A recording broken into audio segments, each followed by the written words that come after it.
savoir que nous avons été unis par le baptême. Si donc, par le baptême qui nous unit à sa mort, nous avons été mis au tombeau avec lui, c'est pour que nous menions une vie nouvelle, nous aussi, comme le Christ qui, par la puissance du Père, est ressuscité d'entre les morts. Et si nous sommes passés par la mort avec le Christ, nous croyons que nous vivrons aussi avec lui. Nous le savons en effet, ressuscité d'entre les morts, le Christ ne meurt plus. La mort n'a plus de pouvoir sur lui, car celui qui est mort, c'est au péché qu'il est mort une fois pour toutes. Lui qui est vivant, c'est pour Dieu qu'il est vivant. De même, vous aussi, pensez que vous êtes morts au péché, mais vivants pour Dieu en Jésus-Christ.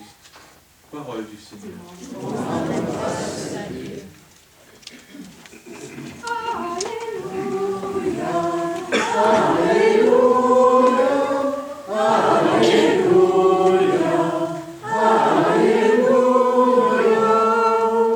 Descendance choisie, sacerdoce royal, nation sainte, annoncez les merveilles de celui qui vous a appelé des ténèbres à son admirable lumière. Alléluia, Alléluia, Alléluia, Alléluia. Le Seigneur soit avec vous. Et avec votre esprit. Évangile de Jésus-Christ selon saint Matthieu. En ce temps-là, Jésus disait à ses apôtres, « Celui qui aime son père ou sa mère plus que moi n'est pas digne de moi. Celui qui aime son fils ou sa fille plus que moi n'est pas digne de moi. Celui qui ne prend pas sa croix et ne me suit pas n'est pas digne de moi. Qui a trouvé sa vie la perdra. Qui a perdu sa vie à cause de moi la trouvera. Qui vous accueille, m'accueille.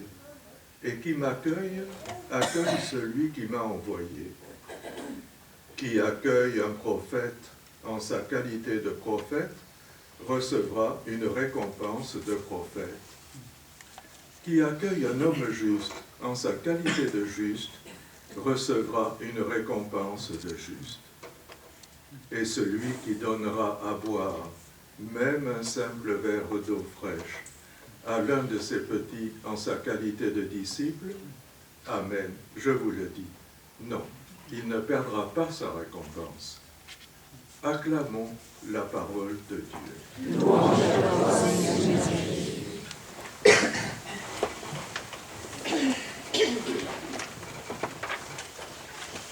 Une brève allusion à cette deuxième lecture que nous avons faite de Saint Paul, qui, vous savez, en général est plus détaché d'un thème que la première lecture et l'Évangile, qui habituellement sont en relation l'un avec l'autre.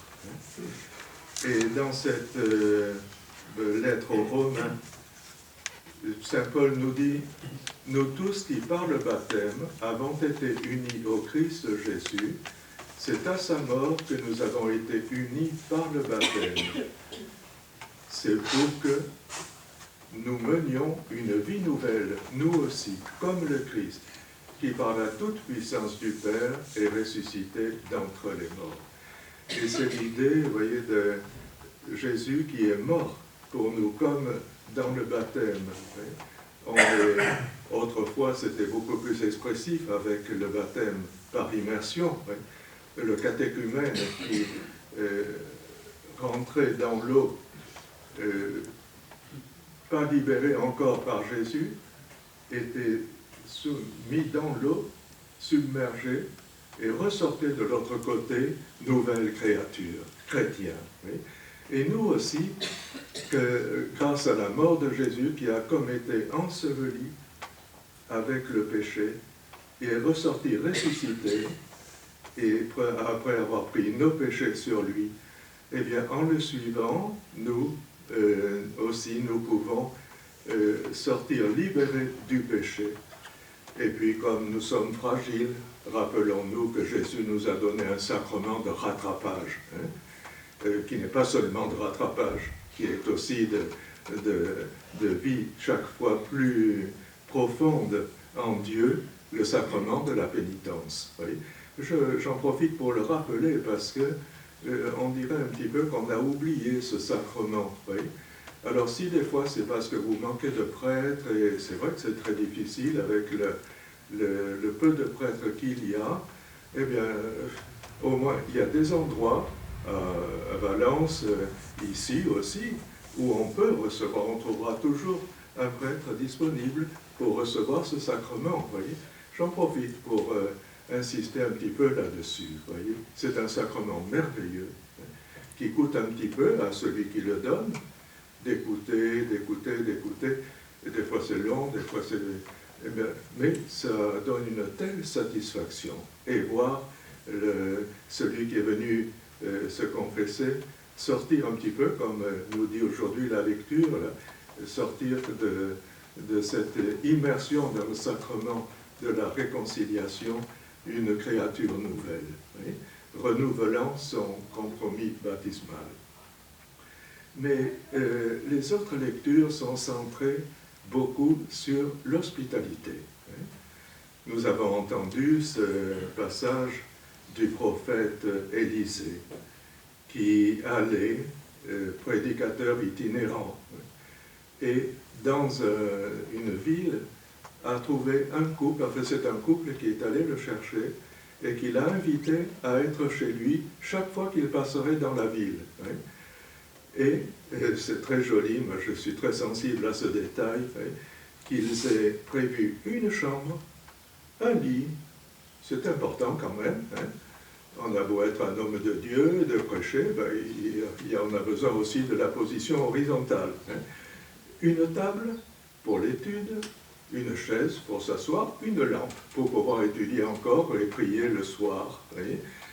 Et comme durant 27 ans, je suis allé un peu de village en village en Argentine, hein, j'appréciais quand...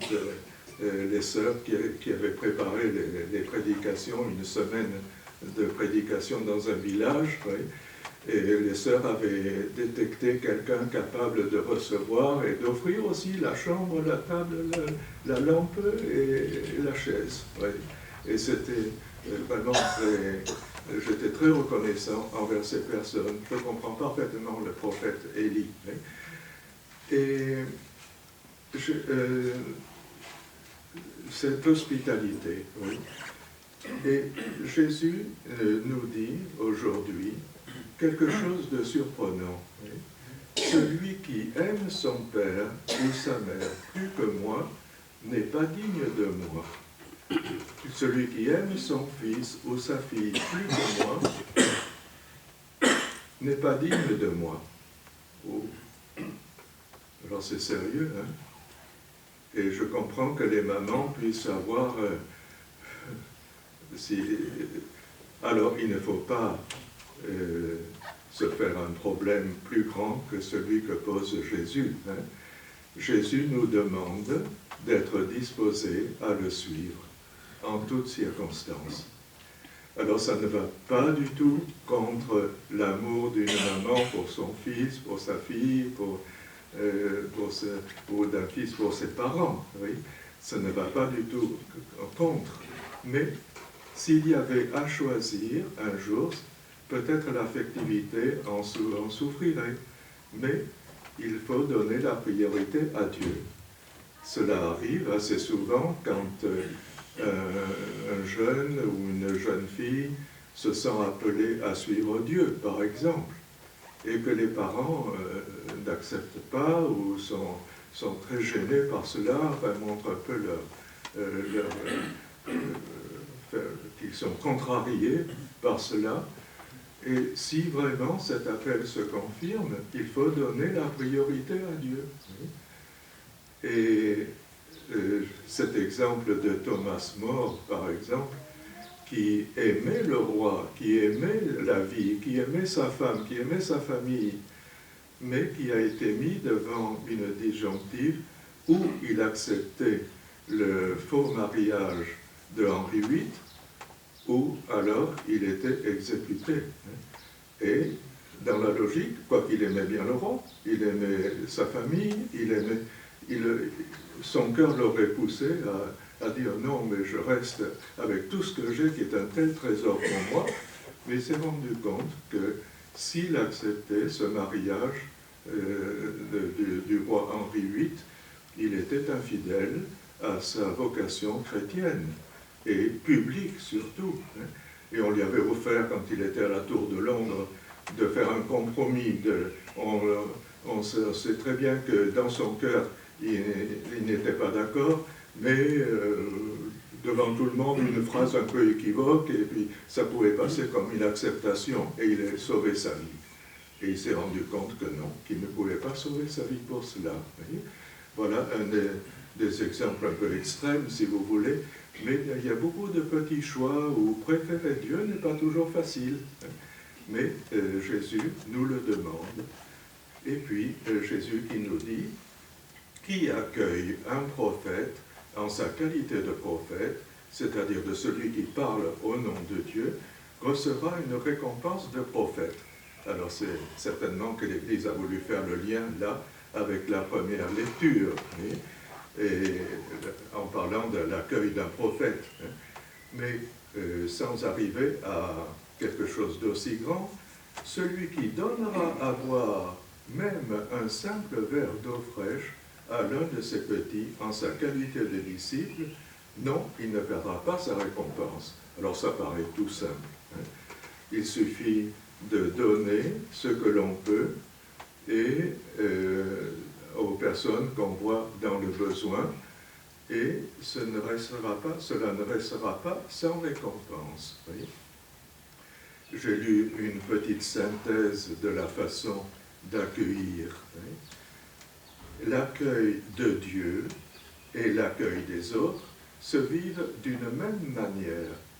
L'accueil de Dieu et l'accueil des autres se vivent dans une même démarche. L'une engendre l'autre. La démarche spirituelle peut se détacher de la démarche humaine. La démarche humaine conduit à la démarche spirituelle. L'amour engendre l'amour. Il faut perdre en donnant pour recevoir. C'est la chance unique d'échapper à l'hypocrisie qui consisterait à aimer Dieu sans aimer les siens, c'est-à-dire sans aimer nos frères. En disant cela, je suis bien conscient que nous sommes en train de vivre une situation qui est vraiment très difficile, dans ce sens de l'accueil. Quand nous voyons tout ce qui est en train de se passer, comme violence, comme destruction, comme irresponsabilité totale, laissant des adolescents, des jeunes qui n'ont rien fait encore, détruire tout ce que d'autres ont élevé avec beaucoup de travail. Oui. Mais alors toujours, cela aussi nous questionne, comment avons-nous reçu ces masses de gens qui sont venus? Est-ce qu'on a fait quelque chose pour les intégrer? Là, je ne juge personne, je n'ai pas le droit et je n'en suis pas capable. Oui. Mais c'est un moment qui nous appelle à la réflexion. Et puis surtout, et je vous invite à le faire particulièrement durant cette messe, à prier pour ceux qui ont à exercer leurs responsabilités, pour aussi ceux qui souffrent dans leur corps, aussi bien que dans leur esprit. Je pense un peu à ceux que le gouvernement envoie pour maintenir l'ordre. Oui. Et puis aussi que le Seigneur ait pitié de nous et de ceux qui sont soumis ou dominés par la violence, une violence dont peut-être ils n'ont pas la conscience, le contrôle suffisant pour se rendre compte de ce qu'ils font. Alors sans juger les problèmes qui sont trop complexes, prions pour tous ceux qui souffrent de cette violence aveugle.